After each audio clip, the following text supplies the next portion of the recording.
سەرەتا سوپاسی ئامادەبوونتان دەکەین لە ڕێوەڕسمی ڕاگەاندنی یەکەمین راپۆرتی ڕێکخراوی پەیامنێران بۆ ماف و گەشەپێدان دەربارەی پێشەلکاری بەرامبەر بە ڕۆژنامەنووسان و دەستگاکانی ڕاگەاندن لە هەرێمی کوردستان.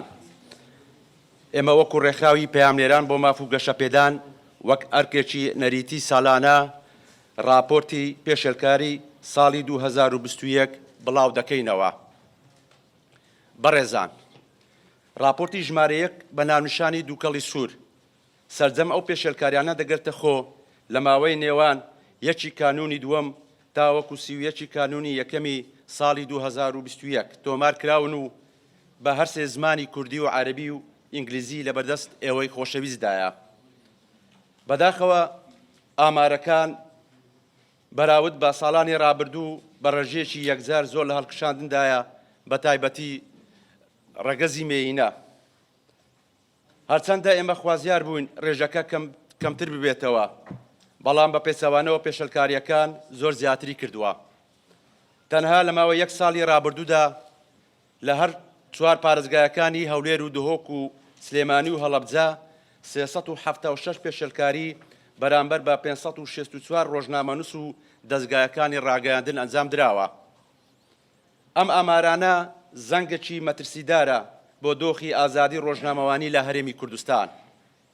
ئەم ژمارەیە پێمان دەڵێت دۆخی ڕۆژنامەوانی لە تەواوی هەرێمی کوردستان لە پاشکشەدایە، بۆیە هەرچی زووە دەبێت لە نەپەیوەنددارەکانی هەرێمی کوردستان پێچەوانە و بە شێوازێکی مامەڵەکردن بەرامبەر ڕۆژنامەنووسان بکەن.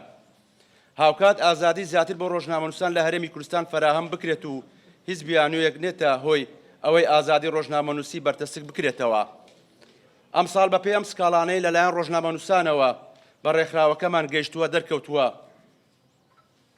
زۆرترین پێشەلکاری بەرامبەر بە ڕۆژنامەنووسان لەلایەن سێ لایەن ئەنجام دراون، ئەوانیش بە پلەی یەکەم هێزە ئەمنیەکانی هەرێمی کوردستان و بە پلەی دووەم پەرلەمانی کوردستان دێت کە بەرزترین پێگەی یاسادانانە لە هەرێمی کوردستان،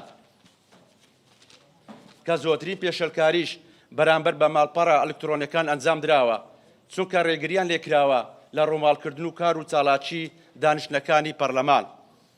جێگەی داخە پەرلەمانی کوردستان خۆی یاسای ڕۆژنامەگەری دەرکردووە و هەرخۆشی یاسایەکەی پێشێل دەکات، چونکە بەپێی یاسایەکە دەبێت ڕێگا بە سەرجەم میدیا مۆڵەت پێدراوەکانی وەک ڕۆژنامە، گۆڤار، رادیۆ و تەلەڤیزیۆن و ئامرازە ئەلکترۆنیەکان بدرێت بەبێ جیاوازی ڕووماڵی کارەکانی خۆیان بە ئازادی بکەن.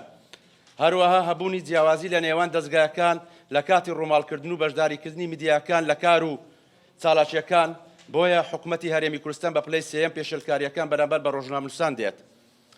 ئێمە وەک ڕێکخراوی پەیامنێران بۆ ماف و گەشەپێدان داوا لەلایەنە پەیوەندیدارەکان دەکەین هەرچی زووە کاری زیاتر لەسەر فراهەمکردنی ئازادی ڕۆژنامەوانی بکەن، ئەم پێشەلکاریانە سنوردار بکەن. ئەگەرنا بەم شێوەیە بەردەوام بێت، ئەوە دۆخی ئازادی ڕۆژنامەوانی بەرەو چارەنووسێکی نادیار هەنگاو دەنێت.